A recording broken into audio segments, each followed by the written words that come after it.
আজকের এই ডিপ ডাইভে আমরা এমন একটা বিষয় নিয়ে কথা বলবো। যেটা আসলে ট্রেডিংয়ের পুরো দৃষ্টিভঙ্গিটাই বদলে দিতে পারে। একদম, যারা ট্রেডিংয়ের দুনিয়ায় একেবারে নতুন, চার্ট খুললেই তো তাদের সামনে ভেসে ওঠে লাল, সবুজ, সাদা বা কালোর একটা গোলকধাঁধা। হ্যাঁ, দেখে মনে হয় যেন কোনো ইসিজি রিপোর্ট। ঠিক তাই, বুঝতে না পারলে বেশ ভয়ঙ্কর লাগে। কিন্তু আজ আমরা এই জটিল বিষয়টাকে একেবারে জলের মতো সহজ করে তুলব। আজকের এই বিশ্লেষণের মূল ভিত্তি হিসাবে আমরা বেছে নিয়েছি রাসেল রোডসের লেখা অত্যন্ত চমৎকার একটি বই। Candlestick charting for dummies 2008। Right. তবে আজ আমরা পুরো বইয়ের থিওরি নিয়ে কিন্তু মাথা ঘামাবো না। আমাদের মিশন খুব নির্দিষ্ট। হ্যাঁ, একদম নতুন ট্রেডারদের জন্য ক্যান্ডেলস্টিকের বেসিক গঠন আর ওই single O double stick reversal প্যাটার্নগুলোর উপরই ফোকাস করব আমরা। ঠিক, এই রিভার্সাল প্যাটার্নগুলো মূলত মার্কেটের দিক পরিবর্তনের বা ট্রেন্ড ঘোরার একটা আগাম ইঙ্গিত দেয়। আচ্ছা, চলুন বিষয়টা একটু ভেঙে দেখা যাক। অবশ্যই। ক্যান্ডেলস্টিক চার্টকে আসলে একটা যুদ্ধক্ষেত্রের ভিজুয়াল রেকর্ডের সঙ্গে তুলনা করা যেতে পারে।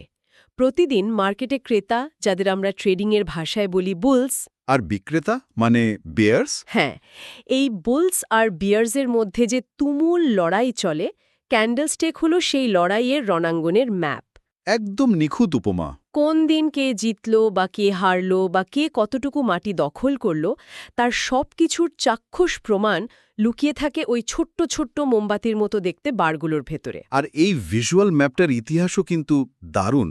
সপ্তাদশ শতকে জাপানি চাল ব্যবসায়ীরা, বিশেষ করে মুনিহিসা হোমার মতো কিংবদন্তি ট্রেডাররা, ওই হোমা, যিনি চালের বাজার নিয়ন্ত্রণ করতেন। হ্যাঁ ঠিক তিনি, তারাই এই ক্যান্ডেলস্টিক পদ্ধতি তৈরি করেছিলেন। তারা বুঝতে পেরেছিলেন যে মার্কেটে শুধু সাপ্লাই আর ডিম্যান্ডই শেষ কথা নয়, মানুষের আবেগ, ভয় এবং লোভ মার্কেটের দাম নির্ধারণে বিশাল ভূমিকা রাখে। মনস্তাত্ত্বিক দিকটা আর কি। একদম। সাধারণ লাইন চার্ট বা বার চার্টে শুধু কিছু ডেটা দেখা যায়, কিন্তু ক্যান্ডেলস্টিক চার্ট মার্কেটের এই মনস্তত্ত্ব বা সেন্টিমেন্টকে একেবারে চোখের সামনে ছবির মতো তুলে ধরে। আর ঠিক এই কারণেই কয়েক শতাব্দী পেরিয়ে যাওয়ার পরও আজকের দিনের মডার্ন ট্রেডারদের কাছেও ক্যান্ডেলস্টিকের জনপ্রিয়তা আকাশচুম্বী। হ্যাঁ, এর ভিজুয়াল আবেদনটাই আসল। তো শুরুতেই ক্যান্ডেলস্টিকের অ্যানাটমি বা এর মূল গঠন নিয়ে কথা বলা যাক। আমরা সবাই ট্রেডিংয়ের ওপেন, ক্লোজ, হাই আর লো প্রাইস সম্পর্কে তো জানি। হ্যাঁ, বেসিক 4টে পয়েন্ট। কিন্তু রাসেল রোডস তার বইয়ে দারুণ একটা কথা বোঝাতে চেয়েছেন। এই 4টে ডেটা পয়েন্ট শুধু কিছু গাণিতিক সংখ্যা নয়, এগুলো হলো প্রতিদিনের ট্রেডিং সাইকোলজির এক্স-রে রিপোর্ট। রাইট। একটা ক্যান্ডেলস্টিকের দিকে তাকালেই এর দুটো মূল অংশ চোখে পড়ে। মাঝখানের মোটা অংশটিকে বলা হয় বডি, আর এই বডির ওপর এবং নিচে যে সরু রেখা বা সুতোর মতো অংশ থাকে, সেগুলোকে বলা হয় উইক বা শ্যাডো। বাংলায় আমরা যাকে সলতে বলতে পারি। এই বডি আর উইক আসলে কিসের ইঙ্গিত দেয়? এখানে সবচেয়ে চমকপ্রদ বিষয়টি হল রঙের ব্যবহার এবং এই বডি আর উইকের পেছনের সাইকোলজিটা। একটা ক্যান্ডেলস্টিকের রং দেখেই 1 সেকেন্ডে বলে দেওয়া যায় ওই দিনের যুদ্ধে কে জিতেছে। বুলস নাকি বিয়ার্স? একদম। ধরুন কোনো নির্দিষ্ট দিনে একটা শেয়ারের ক্লোজিং প্রাইস তার ওপেনিং প্রাইসের চেয়ে বেশি হলো। তার সকালে যে দামে শুরু হয়েছিল, দিন শেষে দাম তার চেয়ে অনেক ওপরে। হ্যাঁ, এর ক্রেতারা বা বুলস দামটাকে ওপরে তুলে নিয়ে গিয়ে নিজেদের শক্তিমত্তার প্রমাণ দিয়েছে। চার্টে এই বুলিশ ক্যান্ডেলকে সাধারণত সাদা বা ফাঁপা বডি হিসেবে দেখানো হয়। আধুনিক ডিজিটাল চার্টে অবশ্য এটাকে সবুজ রঙেরও দেখানো হয়। ঠিক। মূল কথা হলো এই মোটা বডিটা নির্দেশ করে ক্রেতাদের দখল করা এলাকা। বিপরীতভাবে যদি ক্লোজিং প্রাইস ওপেনিং প্রাইসের চেয়ে কম হয়, তবে সেটি বেয়ারিশ দিন, বিক্রেতারা জিতেছে। হ্যাঁ। চার্টে অ্যাটে কালো বা ভরাট বডি হিসেবে আঁকা হয়, যা আধুনিক চার্টে লাল রঙের হয়। এর হলো ওই নির্দিষ্ট দিনটিতে বিক্রেতারা আধিপত্য বিস্তার করেছে এবং ক্রেতাদের পিছু হটতে বাধ্য করেছে। তার বডিটা হলো একদম সলিড রেজাল্ট, দিন শেষে কে কতটা জায়গা দখল করে রাখলো। আর ওই যে ওপর নিজের সবু উইকগুলো, ওগুলো তাহলে কি? ওগুলো খুব ইম্পর্ট্যান্ট। ওগুলো কি সেই সব এলাকার মতো যেখানে কোনো এক পক্ষ দিনের বেলায় আক্রমণ চালিয়েছিল কিন্তু শেষ পর্যন্ত টিকে থাকতে পারেনি? চমৎকার একটি উপমা। ঠিক তাই। উইকগুলো হলো দিনের বেলায় দামের চরম সীমানা। ওপরের উইকটা দেখায় ক্রেতারা দিনের কোনো একটা সময়ে দাম কতটা ওপরে নিয়ে যেতে পেরেছিল, কিন্তু বিক্রেতারা আবার সেখান থেকে তাদের ধাক্কা দিয়ে নিচে নামিয়ে দিয়েছে। আর নিচের উইকটা? নিচের উইকটা দেখায় বিক্রেতারা দাম কতটা নিচে নামাতে পেরেছিল, যা ক্রেতারা আবার কিনে কিনে ওপরে তুলে এনেছে। আচ্ছা।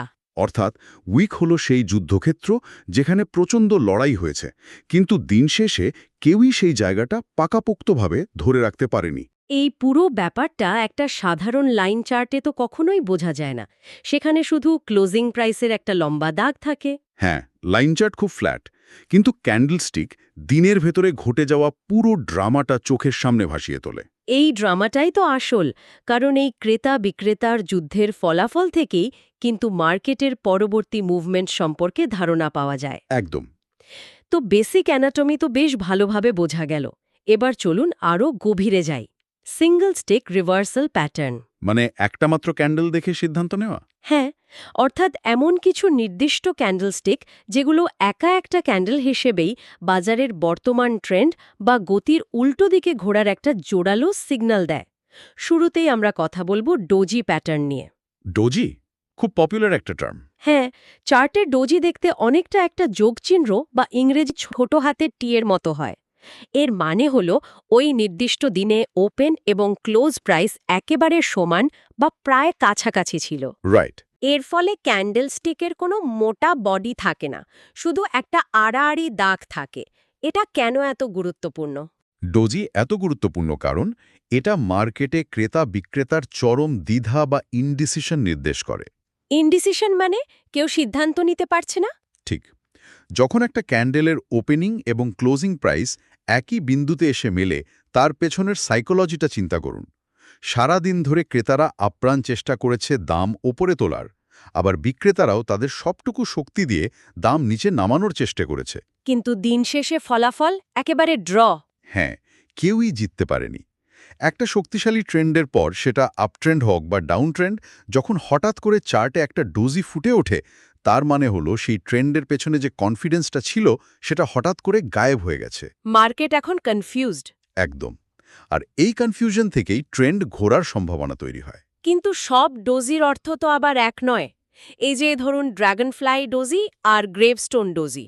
জাপানিদের নামকরণের সেন্স আসলেই দারুণ, তাই না? হ্যাঁ, নামগুলো শুনলেই মনে হয় কোনো হরর মুভি বা ফ্যান্টাসি মুভির কথা হচ্ছে। এমনি এমনি তো আর এই নামগুলো দেওয়া হয়নি। এই দুটোর মধ্যে আসল পার্থক্যটা কোথায়? ড্র্যাগনফ্লাই ডোজিকে যদি দেখেন, এটা একটা অত্যন্ত গুরুত্বপূর্ণ বুলিশ রিভার্সাল প্যাটার্ন। এর ওপেন হাই এবং ক্লোজ প্রাইস একেবারে ওপরের দিকে একই জায়গায় থাকে। আর নিচে একটা বেশ লম্বা উইক বা রেখা থাকে। হ্যাঁ, দেখতে অনেকটা ইংরেজি ক্যাপিটাল টির মতো। এর পেছনের গল্পটা হলো, দিনের শুরুতে বিক্রেতারা প্রচণ্ড অ্যাগ্রেসিভ ছিল। তারা চাপ দিয়ে দাম অনেক নিচে নামিয়ে এনেছিল। কিন্তু এরপর ক্রেতারা বা বুলস দারুণভাবে কামব্যাক করে। ঠিক, কামব্যাক করে দাম টেনে ঠিক ওপেনিং প্রাইসের জায়গায় তুলে দিন শেষ করে। ওই লম্বা নিচের উইকটা প্রমাণ করে যে বিক্রেতারা চেষ্টা করেছিল, কিন্তু ক্রেতারা সেই চেষ্টাকে পুরোপুরি রুখে দিয়েছে।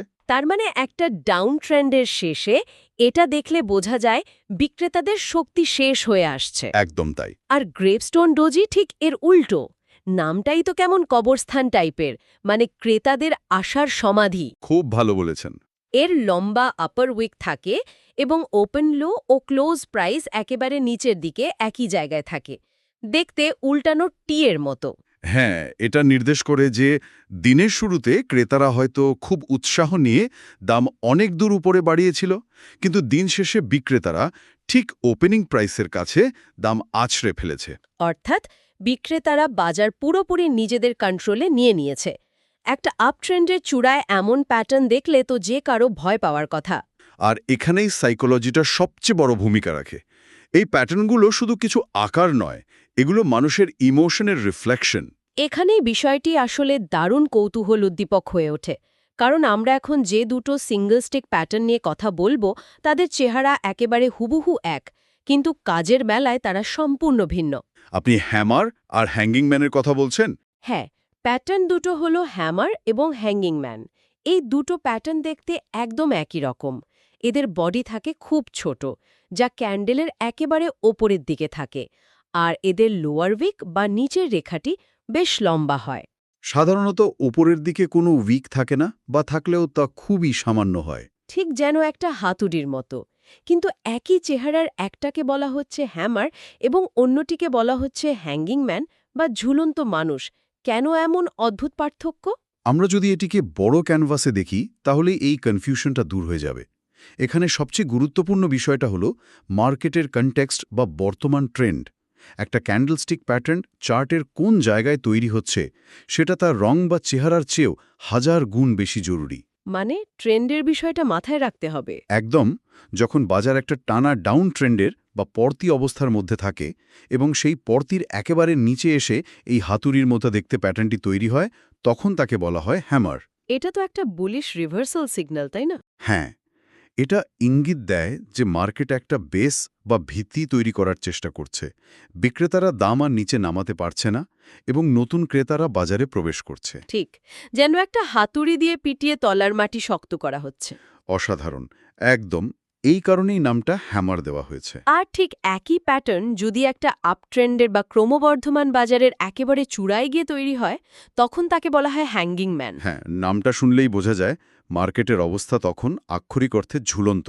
এটি একটি বিয়ারিশ রিভার্সাল সিগন্যাল। কিন্তু এখানে তো অনেকের একটা খটকা লাগতে পারে। কি রকম খটকা? হ্যাঙ্গিং ম্যানে তো লম্বা একটা লোয়ার উইক থাকে, মানে ক্রেতারা তো দাম নিচ থেকে ওপরে তুলেই ক্লোজ করেছে, তাহলে এটা বিয়ারিশ কেন হবে? খুব সুন্দর একটা পয়েন্ট ধরেছেন। হ্যাঙ্গিংম্যান বিয়ারিশ কারণ লম্বা লোয়ার উইকটা আমাদের বলছে যে দিনের বেলায় বিক্রেতারা মার্কেটের উপর বিশাল একটা ধাক্কা দিতে পেরেছিল। মানে ক্রেতারা যদিও দিন শেষে দাম টেনে ওপরে তুলেছে। হ্যাঁ, কিন্তু বিক্রেতারা যে মার্কেটের এত গভীরে ঢুকে যেতে পেরেছিল, এটাই ক্রেতাদের দুর্বলতাটাকে এক্সপোজ করে দেয়।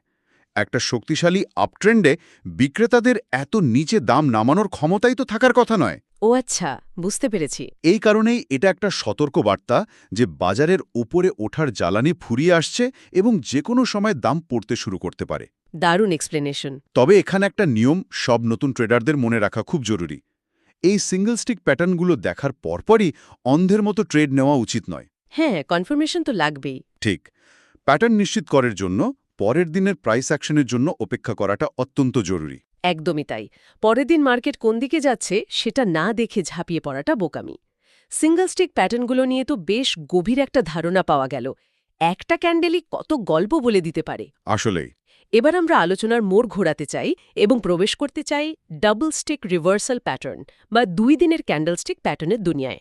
যেখানে দুটো ক্যান্ডেল মিলে গল্পটা তৈরি করে। হ্যাঁ, সিঙ্গল স্টিক প্যাটার্নে যেমন আমরা শুধু একটা দিনের অ্যাকশন দেখতাম, এখানে আমাদের 2 দিনের প্রাইস অ্যাকশন মিলিয়ে সিদ্ধান্ত নিতে হবে। একটা দিনের ক্লু যদি আমাদের সন্দেহ তৈরি করে, তবে দুদিনের প্যাটার্ন আমাদের সেই সন্দেহের একটা জোরালো প্রমাণ দেয়। রাইট। এই ডাবল স্টিক প্যাটার্নগুলোতে প্রথম দিনটিকে বলা হয় সেট আপ ডে এবং দ্বিতীয় দিনটিকে বলা হয় সিগন্যাল ডে। প্রথম দিন একটা প্রেক্ষাপট বা স্টেজ তৈরি করে এবং দ্বিতীয় দিন সেই স্টেজে আসল ড্রামাটা প্লে হয়। এই ডবল স্টিক রিভার্সালের ক্ষেত্রে অন্যতম জনপ্রিয় এবং শক্তিশালী প্যাটার্ন হল এনগালফিং প্যাটার্ন। এনগালফ শব্দটার আক্ষরিক অর্থ হল গিলে ফেলা বা সম্পূর্ণ ঢেকে দেওয়া। এর তো দুটো রূপ আছে। হ্যাঁ, বুলিশ এনগালফিং এবং বিয়ারিশ এনগালফিং। বুলিশ এনগালফিং প্যাটার্নটি সাধারণত একটা ডাউন ট্রেন্ডের একেবারে শেষে দেখা যায়। সেট আপ ডেতে কি হয় এখানে? এই প্যাটার্নে প্রথম দিন বা সেট আপ ডেতে একটা সাধারণ বিয়ারিশ বা লাল ক্যান্ডেল থাকে। সবাই ভাবে মার্কেট হয়তো আরও পড়বে। কিন্তু দ্বিতীয় দিন বা সিগন্যাল ডেতে এমন একটা বড় বুলিশ বা সবুজ ক্যান্ডেল তৈরি হয়, যার বডি প্রথম দিনের লাল ক্যান্ডেলের বডিকে সম্পূর্ণভাবে গিলে ফেলে বা নিজের পেটের ভেতরে জায়গা করে নেয়। মানে আক্ষরিক অর্থে একটা ক্যান্ডেল আরেকটাকে গিলে খাচ্ছে। এটা তো একটা অসাধারণ ভিজুয়াল। একদম। এর মানে হলো বিক্রেতাদের সমস্ত চাপকে ক্রেতারা শুধু প্রতিহতই করেনি, বরং একটা বিশাল বুলডোজার নিয়ে এসে বাজার পুরোপুরি নিজেদের দখলে নিয়ে নিয়েছে। ঠিক। সাধারণত ইনস্টিটিউশনাল মানি বা বড় বিনিয়োগকারীরা যখন মার্কেটে ঢোকে, তখন রিটেল বিক্রেতাদের এভাবেই গুড়িয়ে দেয় তারা। আর বিয়ারিশ এনগালফিং হল ঠিক এর উল্টো চিত্র। এটা একটা আপট্রেন্ডের শীর্ষে তৈরি হয়, যেখানে দ্বিতীয় দিনের বড় লাল বা কালো ক্যান্ডেলটি প্রথম দিনের ছোট সবুজ ক্যান্ডেলকে সম্পূর্ণ ঢেকে দেয়। এটা পরিষ্কার একটা অ্যালার্ম বেল যে ক্রেতাদের পার্টি শেষ এবং বিক্রেতারা বাজারে পুরো কন্ট্রোল নিয়ে নিয়েছে। ঠিক বলেছেন। এরপর যে ডাবল স্টিক প্যাটার্নটি নিয়ে কথা বলবো, সেটাও বেশ মজার। এবং এর সাইকোলজিটা এনগালফিংয়ের ঠিক উল্টো। এর নাম হল হারামি প্যাটার্ন। হারামি তো পুরনো জাপানি ভাষার শব্দ। হ্যাঁ, পুরনো জাপানি ভাষায় হারামি শব্দের অর্থ হল গর্ভবতী বা প্রেগনেন্ট। এই নামটার ভেতরেই এর ভিজুয়াল লুকিয়ে আছে। এনগালফিংয়ে যেমন দ্বিতীয় ক্যান্ডেলটি প্রথমটিকে ঢেকে দেয়, হারামি প্যাটার্নে উল্টো ঘটনা ঘটে। এখানে প্রথম দিনের বিশাল একটা ক্যান্ডেলের বডির ভেতরে দ্বিতীয় দিনের ছোট ক্যান্ডেলটি অবস্থান করে। ঠিক, প্রথম দিনের বড় ক্যান্ডেলটিকে যদি মা ধরি, তবে দ্বিতীয় দিনের ছোট ক্যান্ডেলটি হল সন্তান। ট্রেডিংয়ের ভাষায় একে অনেক সময় ইনসাইড ডে ও বলা হয়। এই ইনসাইড ডের সিগন্যালটা আসলে কি? ধরুন একটা বিশাল আপট্রেন্ড চলছে, প্রথম দিন বিশাল একটা বুলিশ ক্যান্ডেল তৈরি হলো, সবাই মহা খুশি। হ্যাঁ, কিন্তু পরের দিন মার্কেট খুব একটা নড়লই না, একটা ছোট্ট বিয়ারিশ ক্যান্ডেল তৈরি হলো, যেটা আগের দিনের বিশাল বডির ভেতরেই সীমাবদ্ধ থাকল। এটাকে তো বলা হচ্ছে বিয়ারিশ হারামি। এর মানে কি, এই যে মার্কেটের আগের যে তীব্র গতি বা মোমেন্টাম ছিল, সেটা হঠাৎ করে একটা ইটের দেয়ালে ধাক্কা খেয়েছে। একদম নিখুঁত একটা বর্ণনা দিয়েছেন। মার্কেটের মোমেন্টাম বা গতি হঠাৎ করে থমকে যাওয়ারই একটা ভিজুয়াল প্রমাণ হলো হারামি প্যাটার্ন। মানে ট্রেন্ডের জোর কমে গেছে। হ্যাঁ, ট্রেন্ডের পক্ষে ট্রেডাররা হঠাৎ করেই আর দামকে আগের মতো পুশ করতে পারছে না। আর এই হারামিরই একটা অত্যন্ত শক্তিশালী এবং ভয়াবহ রূপ হল হারামি ক্রস। হারামি ক্রসটা কেমন? হারামি প্যাটার্নে তো দ্বিতীয় দিনের ক্যান্ডেলটা একটা ছোট বডির ক্যান্ডেল হয়, কিন্তু দ্বিতীয় দিনের ক্যান্ডেলটা যদি কোনো বডি ছাড়াই সম্পূর্ণ একটা ডোজি হয়, তবে তাকে হারামি ক্রস বলা হয়। ডোজি মানেই তো আমরা জানি চরম দ্বিধা বা ইনডিসিশন। ঠিক, একটা শক্তিশালী ট্রেন্ডের পর, প্রথম দিনের বিশাল কনফিডেন্সের পর, যখন হুট করে পরের দিন একটা ডোজি এসে ইনসাইড ডে তৈরি করে, তখন বুঝতে হবে মার্কেটে চরম প্যানিক বা কনফিউশন তৈরি হয়েছে। আগের দিনের সমস্ত আত্মবিশ্বাস রাতারাতি উধাও। একদম, এটা সাধারণ হারামির চেয়েও অনেক বেশি শক্তিশালী ট্রেন্ড পরিবর্তনের সতর্কবার্তা দেয়। এরপর আমাদের তালিকায় আছে আরও দুটো দারুণ ড্রামাটিক ডাবল স্টিক প্যাটার্ন জোড়া, পিয়ার্সিং লাইন এবং ডার্ক ক্লাউড কভার। দুটোই খুব strong signal. Bullish piercing line প্যাটার্নটা দেখা যায় একটা ডাউন ট্রেন্ডের পর। প্রথম দিন একটা লম্বা বেয়ারিশ ক্যান্ডেল তৈরি হয়, দ্বিতীয় দিন মার্কেট গ্যাপ ডাউন করে ওপেন হয়। অর্থাৎ আগের দিনের ক্লোজিংয়ের চেয়েও বেশ অনেকটা নিচে দাম খোলে। হ্যাঁ, এটা দেখে যে কারোরই মনে হবে মার্কেট তো আজ একেবারে রসাতলে যাবে, বিক্রেতারা আরও জেকে বসেছে, কিন্তু আসল ড্রামাটা শুরু হয় এরপর। ক্রেতারা কন্ট্রোল নেওয়া শুরু করে। ঠিক, সারাদিন ধরে ক্রেতারা অসাধারণ শক্তিতে দাম ওপরে তুলতে থাকে এবং দিন শেষে সেটি প্রথম দিনের কালো ক্যান্ডেলের অন্তত অর্ধেক বা তার ওপরে গিয়ে ক্লোজ হয়। হ্যাঁ, এই অর্ধেক বা তার ওপরে ক্লোজ হওয়াটাই পিয়ার্সিং লাইনের মূল শর্ত। গ্যাপডাউন হওয়ার পর সবাই যখন শর্ট সেল বা বিক্রি করার জন্য ঘুমড়ি খেয়ে পড়েছিল, তখন ক্রেতারা সেই ফাঁদ থেকে মার্কেটকে শুধু বের করেই আনেনি, বরং আগের দিনের বিক্রেতাদের অর্ধেকের বেশি টেরিটরি দখল করে নিয়েছে। এটা বিক্রেতাদের জন্য একটা বিশাল সাইকোলজিক্যাল ধাক্কা। ঠিক একইভাবে এর বিয়ারিশ কাউন্টারপার্ট বা বিপরীত রূপটিকে বলা হয় ডার্ক ক্লাউড কভার বা বিয়ারিশ পিয়ার্সিং লাইন। এটাও একটা দারুণ ড্রামাটিক নাম। ডার্ক ক্লাউড কভার শুনলেই মনে হয় পরিষ্কার রোদেলা আকাশের নিচে হঠাৎ কালো মেঘ ঘনিয়ে আসছে। এটা সাধারণত একটা আপট্রেন্ডের শীর্ষে দেখা যায়, তাই তো? একদম। প্রথম দিন একটা লম্বা বুলিশ বা সবুজ ক্যান্ডেল থাকে, সবাই ভাবে মার্কেট তো উড়ছে। দ্বিতীয় দিন মার্কেট আরও লোভ জাগিয়ে গ্যাপ আপ করে খোলে। কিন্তু ওই গ্যাপ আপটাই আসলে একটা বিশাল ফাঁদ। হ্যাঁ, এরপর প্রবল বিক্রয় চাপের মুখে পড়ে মার্কেট এবং দাম নামতে নামতে প্রথম দিনের সবুজ ক্যান্ডেলের ঠিক মধ্যবিন্দুর নিচে গিয়ে ক্লোজ হয়। যারা সকালে গ্যাপ আপ দেখে লোভে পড়ে কিনতে গিয়েছিল, দিন শেষে তারা দেখে যে মাথার উপর কালো মেঘ জমা হয়ে গেছে এবং মার্কেট ঘোরার জোরালো সংকেত দিয়ে দিয়েছে। দারুণ। ডাবল স্টিক প্যাটার্নের সবশেষ যে বিষয়টা আমরা খুব সংক্ষেপে ছুঁয়ে যাব, তা হলো মিটিং লাইন। মিটিং লাইন মানে যেখানে দুটো লাইন এসে মেলে। হ্যাঁ, বুলিশ এবং বিয়ারিশ দুধরনেরই মিটিং লাইন হতে পারে। এই প্যাটার্নটাও গ্যাপ ওপেনিংয়ের সাথে সম্পর্কিত। ধরুন একটা ট্রেন্ড চলছে, দ্বিতীয় দিন মার্কেট সেই ট্রেন্ডের দিকেই গ্যাপ দিয়ে ওপেন হলো। আচ্ছা, কিন্তু সারাদিনের প্রাইস অ্যাকশনের পর দিন শেষে মার্কেট এসে ক্লোজ হলো ঠিক আগের দিনের ক্লোজিং প্রাইসের পয়েন্টে। অর্থাৎ প্রথম দিনের ক্লোজ এবং দ্বিতীয় দিনের ক্লোজ একেবারে একই বিন্দুতে এসে মিলিত হলো। ঠিক তাই। তার মানে মার্কেট সকালে একটা বড় লাফ দিয়েছিল, কিন্তু দিন শেষে আবার ঠিক আগের দিনের জায়গাতেই ফিরে এলো। এই হঠাৎ করে এসে একই বিন্দুতে ধাক্কা খাওয়া বা মিলিত হওয়াটা চলমান ট্রেন্ডের জন্য একটা বিশাল বড় ব্রেক কষার মতো অবস্থা। হ্যাঁ, এটাও রিভার্সালের একটা বড় পূর্ব লক্ষণ হিসেবে কাজ করে। তাহলে এসবের মূল অর্থ কি দাঁড়াচ্ছে? এতক্ষণ ধরে আমরা ক্যান্ডেলস্টিকের নানা রূপ, body, wick, doji, engulfing, dark cloud cover নিয়ে এত কথা বললাম। নতুন ট্রেডারদের জন্য এই প্যাটার্নগুলো শেখার বা এই বইয়ের এই অংশগুলো পড়ার মূল কারণটা আসলে কি? এটা খুব সুন্দর একটা প্রশ্ন। একটা জিনিস সবারই খুব ভালোভাবে মনে রাখা উচিত, ক্যান্ডেলস্টিক প্যাটার্নগুলো কোনো জাদু বা ম্যাজিক ফর্মুলা নয় যে একটা নির্দিষ্ট প্যাটার্ন দেখলেই ১০০% নিশ্চিত লাভ হবে। চার্টে এই যে লাল, সবুজ বা সাদা কালো দাগগুলো আমরা দেখি, এগুলো আসলে মার্কেটে কাজ করা লক্ষ মানুষের সাইকোলজির এক্স-রে রিপোর্ট। একদম সত্যি। তাদের ভয়, তাদের লোভ, তাদের প্যানিক সবকিছুর চাক্ষুষ প্রমাণ হল এই ক্যান্ডেলস্টিক।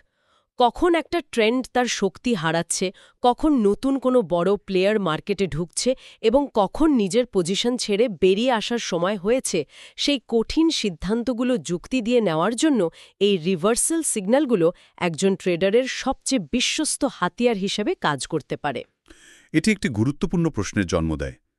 একটু যদি পেছন ফিরে তাকাই, আজ থেকে কয়েকশো বছর আগে যখন মুনেহিশা হোমার মতো ট্রেডাররা এই ক্যান্ডেলস্টিক পদ্ধতি আবিষ্কার করেছিলেন, তখন পুরো বাজার চলত মানুষের আবেগ, মানুষের ব্যক্তিগত ভয় এবং লোভের ওপর ভিত্তি করে। হ্যাঁ, তারা মানুষের সাইকোলজি পড়ার জন্যই এই চার্ট বানিয়েছেন। কিন্তু বর্তমান সময়ে আমরা সম্পূর্ণ এক ভিন্ন বাস্তবতায় দাঁড়িয়ে আছি। এখন শেয়ার বাজারের বেশিরভাগ ট্রেডিং মানুষের বদলে পরিচালিত হচ্ছে হাই ফ্রিকোয়েন্সি অ্যালগোরিদমিক রোবট বা সুপারফাস্ট কম্পিউটারের মাধ্যমে। অ্যালগো ট্রেডিং যেটাকে বলে। ঠিক। তাহলে প্রশ্ন হল, যখন এই প্যাটার্নগুলোর পেছনের মূল চালিকা শক্তি হিসেবে আর মানুষের আবেগ বা সাইকোলজি সরাসরি কাজ করছে না, তখন কি এই ক্যান্ডেলস্টিক প্যাটার্নগুলো এখনও সেই পুরনো মানুষের আবেগকেই তুলে ধরছে? দারুণ একটা ভাবনার বিষয়। নাকি রোবটগুলো নিজেরাই এই প্যাটার্নগুলো তৈরি করছে এবং একে অপরের তৈরি করা প্যাটার্ন দেখে যান্ত্রিকভাবে রিয়্যাক্ট করছে? হয়তো আমরা মানুষের সাইকোলজির বদলে এখন অ্যালগোরিদমের সাইকোলজি বোঝার চেষ্টা করছি। বাহ, এটা তো একটা সম্পূর্ণ নতুন দিক। হ্যাঁ, এটি এমন একটি বিষয় যা নিয়ে বর্তমান ট্রেডিং দুনিয়ায়, বিশেষ করে যারা টেকনিক্যাল অ্যানালিসিস নিয়ে কাজ করেন, তাদের অনেক গভীরে গিয়ে চিন্তা করার অবকাশ রয়েছে। বাজার তো প্রতিনিয়ত পরিবর্তনশীল, আর তার সাথে সাথে আমাদের এই চার্ট পড়ার দৃষ্টিভঙ্গিও হয়তো নতুন করে ভাবার সময় এসেছে।